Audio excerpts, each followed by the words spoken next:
ప్రియులరా, ఈరోజు దేవుడు మనకిచ్చినటువంటి వేకప్ వర్డ్, మేల్కొల్పు వాక్యము యెహెజ్కేలు గ్రంథము 29వ అధ్యాయము 21వ వచనములో 2వ లైన్లో వ్రాయబడినటువంటి మాట, నీకు ధైర్యము కలగచేసేదను. దేవుడు ఈ యొక్క ఉదయకాల సమయం నందు మనకి అనుగ్రహిస్తున్నటువంటి మేల్కొల్పు వాక్యం ఏమిటి అంటే, నేను నీకు ధైర్యము కలగచేసేదను. ప్రియులరా, ఈరోజు తారీఖు డిసెంబర్ 28, 2024. అంటే ఇంకా కొన్ని రోజుల్లో, ఒక వారం రోజుల కంటే తక్కువే ఉంది. ఈ కొద్ది దినములలో ఈ యొక్క 2024వ సంవత్సరం గతించిపోతూ ఉన్నది. అయితే ఈ యొక్క 2024వ సంవత్సరంలో అనేకుల జీవితాలు చాలా కష్టతరముగా, బాధలతో, నిందలతో, అవమానాలతో, ఆర్థికపరమైనటువంటి సమస్యలతో, శారీరకపరమైనటువంటి సమస్యలతో, ఆరోగ్యపరమైనటువంటి సమస్యలతో, ఇంకా అనేకమైనటువంటి ప్రతికూలమైనటువంటి పరిస్థితులు గుండా వెళ్ళవలసి వచ్చి ఉన్నది. అనేకులు ఎంతో ఇబ్బందులకు గురి అయినటువంటి పరిస్థితి ఈ సంవత్సరం ఉన్నది. కొంతమంది అయితే వారి యొక్క బంధువులను, వారి యొక్క ఆత్మీయులను పోగొట్టుకొని మరణము గుండా కూడా వెళ్ళవలసి వచ్చింది. ఎంతో బాధతో, ఎంతో వేదనతో తమ వారిని పోగొట్టుకుని దుఃఖించవలసినటువంటి పరిస్థితి ఈ సంవత్సరంలో ఎదురై ఉన్నది. ఈ రీతిగా అనేకమైనటువంటి ప్రతికూలమైనటువంటి పరిస్థితులను బట్టి అనేకుల జీవితాల్లో ధైర్యము చెడినటువంటి పరిస్థితి, బలహీనులైనటువంటి పరిస్థితి, కృంగిపోయినటువంటి పరిస్థితి, ఆదరణ లేనటువంటి పరిస్థితి. యెషయా గ్రంథము 54:11 చెప్పబడినటువంటి రీతిగా ప్రయాసపడి, కృంగిపోయి, ఆదరణ లేనటువంటి పరిస్థితులలో, ధైర్యము చెడినటువంటి పరిస్థితులలో దేవుడు అంటున్నటువంటి ఒక ఆదరణకరమైనటువంటి మాట ఏమిటి? ఆ మాట అంటే, నీకు ధైర్యము కలగచేసేదను.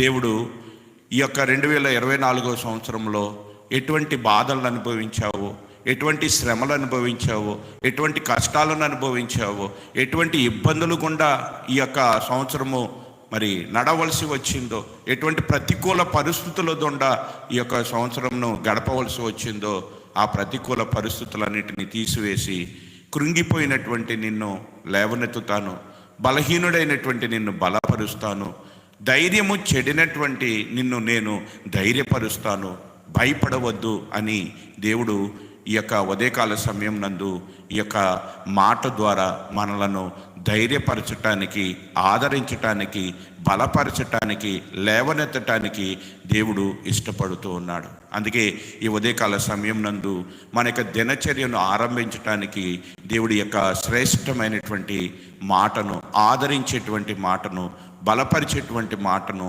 దేవుడు మనకు అనుగ్రహిస్తూ ఉన్నాడు. ఆ మాట ఏమిటి అంటే, నీకు ధైర్యము కలగచేసేదను. ప్రియులరా, కేవలం మన జీవితాల్లో మాత్రమే కాదు, అనేకుల జీవితాలు కూడా అదే రీతిగా అనేక పరిస్థితుల్లో శ్రమల గుండా వెళ్ళాల్సి వచ్చింది. ఎంతో భక్తిపరులైనా, ఎంతో బలవంతులైనా, ఎంతో జ్ఞానవంతులైనా, ఎటువంటి వారైనా ఒక్కొక్క సందర్భంలో ధైర్యము చెడి అధైర్యపడేటువంటి పరిస్థితి వస్తుంది అని పరిశుద్ధ గ్రంథంలో లేఖనాలు మనకు తెలియచేస్తూ ఉన్నాయి. పరిశుద్ధ గ్రంథంలో దేవుని ఇష్టానుసారైనటువంటి మనుషుడుగా దావీదు పిలువబడుతూ ఉన్నాడు. దావీదుని గురించి దేవుడు అంటున్నటువంటి మాట ఏమిటంటే, అతడు నా ఇష్టానుసారుడైనటువంటి మనుషుడు, అతడు నా ఉద్దేశములన్నీ కూడా నెరవేర్చేటువంటి వాడని దావీదుని గురించి దేవుడు సాక్ష్యం ఇస్తూ ఉన్నాడు. అటువంటి దావీదు కూడా కొన్ని సందర్భంలో అతను కూడా అనేకమైనటువంటి ప్రతికూల పరిస్థితులు గుండా వెళ్ళవలసి వచ్చింది. దావీదు యొక్క జీవితంలో కూడా అధైర్యపడినటువంటి సందర్భాలు ఉన్నాయి. దావీదును గురించి దేవుడు చెప్తున్నటువంటి మాట ఏమిటి అంటే, 2వ సమూయేలు గ్రంథము 17వ అధ్యాయము 8వ వచనంలో దావీదును గురించి దేవుడు సెలవిస్తున్నటువంటి మాట, అంటే తన కుమారుడైనటువంటి అబ్షాలోము దావీదునకు వ్యతిరేకముగా తిరుగుబాటు చేస్తూ ఉన్నప్పుడు, దావీదు అరణ్యంలోకి పారిపోయినప్పుడు ఆ దావీదును గురించి అబ్షాలోము పక్షమున ఉన్నటువంటి వారు మరి అబ్షాలోముకి ఏమని తెలియచేస్తున్నారు, దావీదు ఎటువంటి వాడని తెలియచేస్తున్నారు, దావీదు పక్షముగా ఉన్నటువంటి వారు ఎటువంటి వారని తెలియచేస్తున్నారంటే 2 సమూయేలు 17:8 నీ తండ్రియు అతని పక్షమునున్నవారు మహాబలాఢ్యులనియు అడవిలో పిల్లలను పోగొట్టుకొనిన ఎలుకబంట్ల వారై రేగిన మనసుతో ఉన్నవారనియు నీకు తెలియను అని 10వ వచనంలో అంటున్నారు. నీ తండ్రి మహాబలాఢ్యుడనియు అతని పక్షపు వారు ధైర్యవంతులనియు ఇశ్రాయేలు అందరూ ఎరుగుదురు గనక సింహపు గుండె వంటి గుండె గలవారు సైతము దిగులు నొందెదరు. దావీదు ఎటువంటి వాడని ఇక్కడ తెలియచేయబడుతున్నది అంటే మహాబలాఢ్యుడు, అతని పక్షమునున్నటువంటి వారు. అతనే కాదు, అతను ఎంతటి బలవంతుడో, ఎంతటి ధైర్యవంతుడో, ఎంతటి బలాఢ్యుడు, అతనితో కూడా ఉన్నటువంటి వారు కూడా అటువంటి బలాఢ్యులుగా ఉన్నారు, అంతటి ధైర్యవంతులుగా ఉన్నారు. సింహపు గుండె కలిగినటువంటి వారు సైతము దావీదును చూస్తే మరి వారి భయపడిపోతూ ఉంటారు, వణికిపోతూ ఉంటారు. మరి అటువంటి బలవంతుడైనటువంటి ధైర్యవంతుడైనటువంటి దావీదు, మహాబలాఢ్యుడైనటువంటి దావీదు యొక్క జీవితంలో కూడా అధైర్యపడేటువంటి పరిస్థితి వచ్చి ఉన్నదని తన యొక్క కీర్తనలో దావీదు తెలియచేస్తున్నాడు. కీర్తనల గ్రంథము 40వ అధ్యాయము 12వ వచనంలో దావీదు ఈ రీతిగా తెలియచేస్తున్నాడు, తన అనుభవాన్ని తెలియచేస్తూ ఉన్నాడు. ఏమని తెలియచేస్తున్నాడు అంటే, లెక్కలేని అపాయములు నన్ను చుట్టుకొని ఉన్నవి, నా దోషములు నన్ను తరిమి పట్టుకొనగా నేను తల ఎత్తి చూడలేకపోతేని, లెక్కకు అవి నా తల వెండ్రుకలకు మించి ఉన్నవి, నా హృదయము అధైర్యపడి ఉన్నది అంటున్నాడు. ఎంతో బలవంతుడైనటువంటి దావీదు, శక్తివంతుడైనటువంటి దావీదు, మహాబలాఢ్యుడైనటువంటి దావీదు, దేవుని ఇష్టానుసారుడైనటువంటి దావీదు, మరి అంతటి బలవంతుడు ధైర్యవంతుడైనటువంటి దావీదు యొక్క జీవితంలో కూడా అధైర్యపడాల్సినటువంటి పరిస్థితి, బలహీనుడయ్యేటువంటి పరిస్థితి. అటువంటి పరిస్థితుల్లో లెక్కలేని అపాయాలు దావీదును చుట్టుకొని ఉన్నాయి. ప్రతికూలమైనటువంటి పరిస్థితులు గుండా వెళ్లాల్సి వచ్చింది. ఎంతో వేదనతోనున్నాడు, ఎంతో బాధతోనున్నాడు, నిందలు అనుభవిస్తూ ఉన్నాడు. అటువంటి పరిస్థితులు, లెక్కలేని అపాయములు తను చుట్టుకొని ఆ అపాయముల వలన అధైర్యపడితిని అని దావీదు ఇక్కడ తెలియచేస్తున్నాడు. ప్రియులరా, మన జీవితాల్లో మాత్రమే కాదు, మరి దావీదు యొక్క జీవితంలోనే అలా ఉన్నది అంటే ఈరోజు మనం ఎవరూ కూడా దానికి అతీతులము కానే కాదు. అయితే దేవుడు ఆదరించేవాడు, దేవుడు ధైర్యపరిచేటువంటి వాడు, దేవుడు లేవనెత్తేటువంటి వాడు. ప్రభు వెన్నాడడు. విలాప వాక్యంలో 3వ అధ్యాయంలో మరి ప్రవక్త అయినటువంటి యిర్మీయా తెలియచేస్తూ ఉన్నాడు, ప్రభువు సదాకాలము మనను విడనాడేటువంటి వాడు కాదు. ఆయన హృదయపూర్వకంగా మనుషులకు బాధ అయినను కష్టమునైనను కలగజేసేటువంటి వాడు కాదు. మరి అటువంటి ధైర్యము చెడినటువంటి పరిస్థితుల్లో దావీదు ఏం చేశాడు అంటే 40వ అధ్యాయము 1వ వచనంలో అంటున్నాడు, యెహోవా కొరకు నేను సహనముతో కనిపెట్టుకుని ఉన్నాను. దేవుని కొరకే సహనంతో కనిపెట్టుకున్నాడు, దేవుని మీద ఆశ పెట్టుకొని ఉన్నాడు, దేవుణ్ణి ఆధారం చేసుకున్నాడే తప్ప తన శ్రమకాలంలో, తన కష్టకాలంలో, తన యొక్క పరిస్థితులు ప్రతికూలంగా ఉన్నప్పుడు దేవుణ్ణి విడిచి వేరొక మార్గాన్ని ఎంచుకోలేదు. సౌలు యొక్క జీవితంలో కూడా శ్రమలు వచ్చినాయి, లెక్కలేని అపాయాలు వచ్చినాయి. ఆ పరిస్థితుల్లో సౌలు కూడా అధైర్యపడ్డాడు. అయితే సౌలు అధైర్యపడి దేవుణ్ణి విడిచి దేవుని మీద ఆధారపడ్డాడు. కానీ దేవుని దగ్గర నుంచి సమాధానం ఎప్పుడు రాలేదో, సహనముతో కనిపెట్టుకుని ఉండలేదు, అతను వేరొక మార్గాన్ని ఎంచుకున్నాడు. కర్ణపిశాచము కలిగినటువంటి వారి దగ్గరికి వెళ్ళి తన యొక్క మరణాన్ని అతడు కొని తెచ్చుకున్నాడు. ఆ యొక్క బలహీనమైనటువంటి స్థితిలో, ధైర్యము చెడినటువంటి పరిస్థితుల్లో దేవుణ్ణి విడిచి తన యొక్క మరణాన్ని, తన యొక్క శాపాన్ని తానే కొని తెచ్చుకున్నాడు. అతను మాత్రమే కాదు, కానీ అతని యొక్క పాపమును బట్టి, అతడు వేరొక మార్గమును ఎంచుకున్నట్టును బట్టి, సహనముతో దేవుని కొరకు కనిపెట్టుకొని ఉండకుండా దేవుని వలన ధైర్యము, దేవుని వలన బలము, దేవుని వలన లేవనెత్తబడేటువంటి అవకాశం ఉన్నదని ఎరిగి ఉన్నప్పటికీ కూడా దేవుడు తన మొర వినట్లేదని, దేవుడు తను దృష్టించి చూడలేదని చెప్పి తన యొక్క మరి బలహీనమైనటువంటి స్థితిలో, ధైర్యము చెడినటువంటి పరిస్థితుల్లో వేరొక మార్గమును ఎంచుకొని మరి అనవసరంగా దేవుని యొక్క శాపానికి అతడు గురి అయ్యాడు. కానీ దావీదైతే అలా చేయట్లేదు.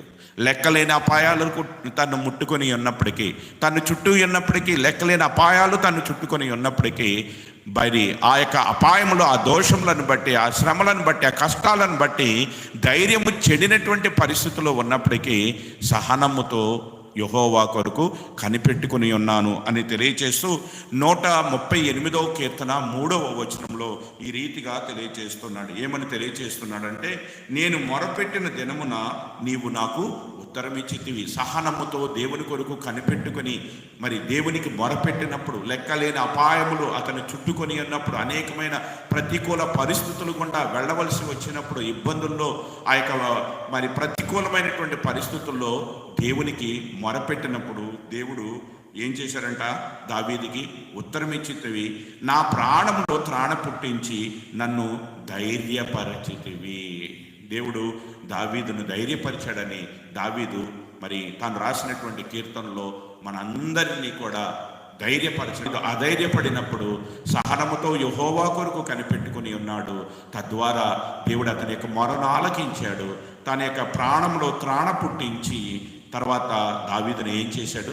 ధైర్యపరిచాడు. ప్రియులరా, ఈ యొక్క ఉదయకాల సమయం నందు దేవుడు ఇదే మాటలు మనకి కూడా తెలియజేస్తూ ఉన్నాడు.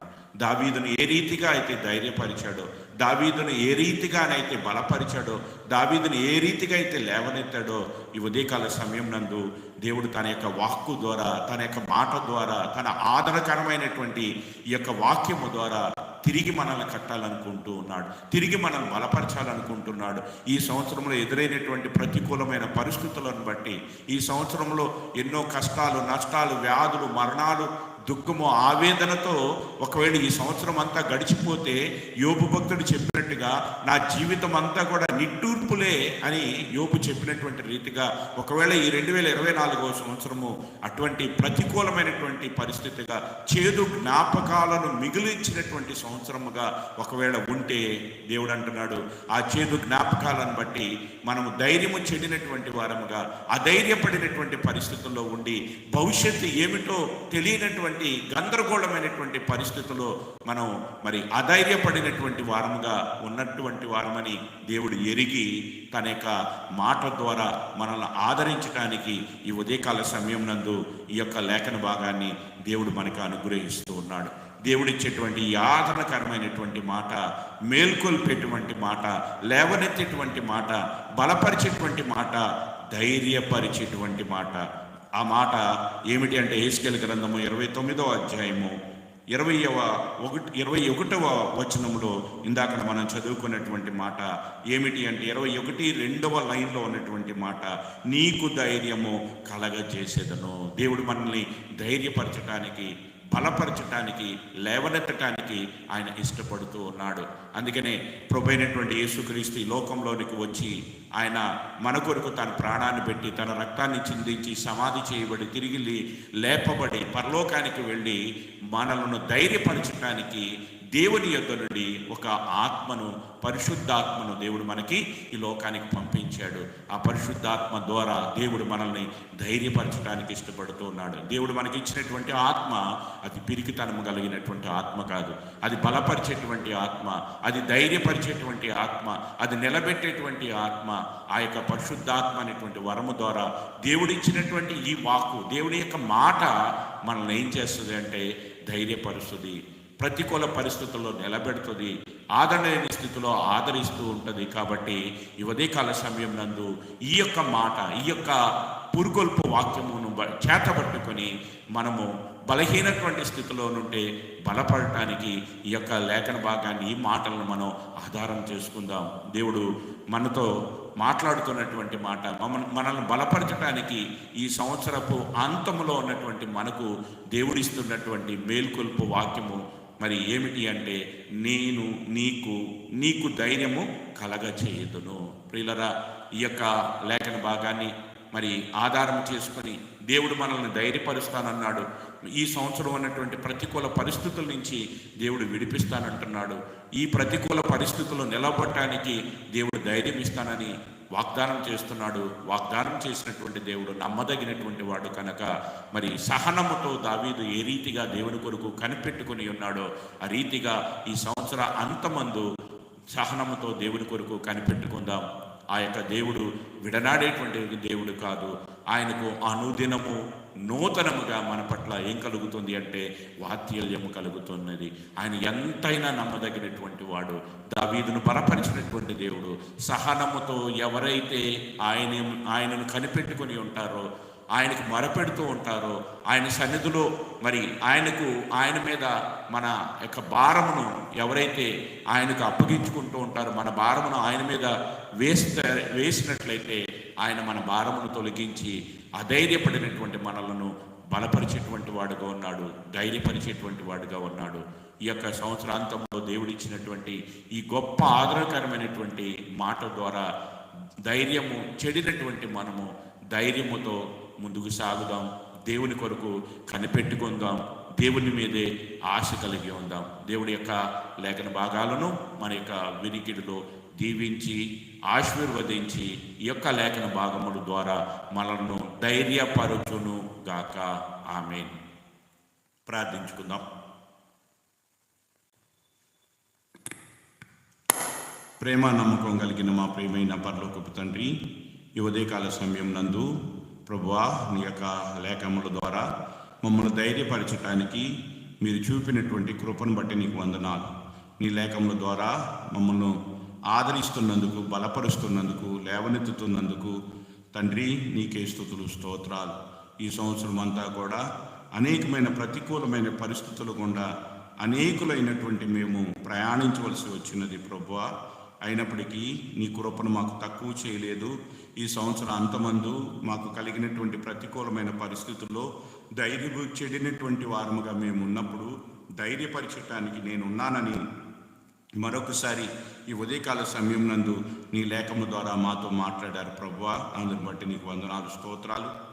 ఈ యొక్క లేఖన భాగంలో ఆధారం చేసుకుని నీకు నేను ధైర్యము కలగచేసేదును అనేటువంటి ఈ యొక్క మాటను బట్టి మేము ధైర్యపరచబడి మా విశ్వాస జీవితంలో ఆగిపోకుండా ముందుకు సాగిపోవటానికి దావీదు వలె సహనముతో నీ కొరకు కనిపెట్టుకోవటానికి మాకు సహాయం చేయమని ఈ ఉదయకాల సమయం నందు మా యొక్క దినచర్యను ఆరంభించుచుండగా నీ కృపలో జ్ఞాపకం చేసుకుని నీ సన్నిధి మాకు తోడుగా నుంచి ఈ దినమంతా కూడా మీ యొక్క కృపలో మమ్మల్ని బలపరచమని, ఈ యొక్క మాట ద్వారా మమ్మల్ని బలపరిచి ఈ యొక్క వాక్యము ద్వారా మేము ఆదరింపబడటానికి మీరు సహాయం చేసినందుకు నిన్నే స్తుతిస్తూ ఆరాధిస్తూ, నీ చిత్తమైతే నీ యొక్క రాకడ ఆలస్యమైతే మరొకసారి ఈ రీతిగా నీ యొక్క వేకపు వాడు ద్వారా నీ సన్నిధిలో చేరి నిన్ను తండ్రి నీ యొక్క మాటను జ్ఞాపకం చేసుకుంటానికి సహాయం చేయమని ఘనత, మహిమ, ప్రభావాలు నీకే చెల్లిస్తూ నీ కుమారుడు మా రక్షకుడునైనా యేసుక్రీస్తు వారి శ్రేష్టమైనటువంటి నామంలో ఈ ప్రార్థన మీకు సమర్పిస్తున్నాను తండ్రి. ఆమేన్.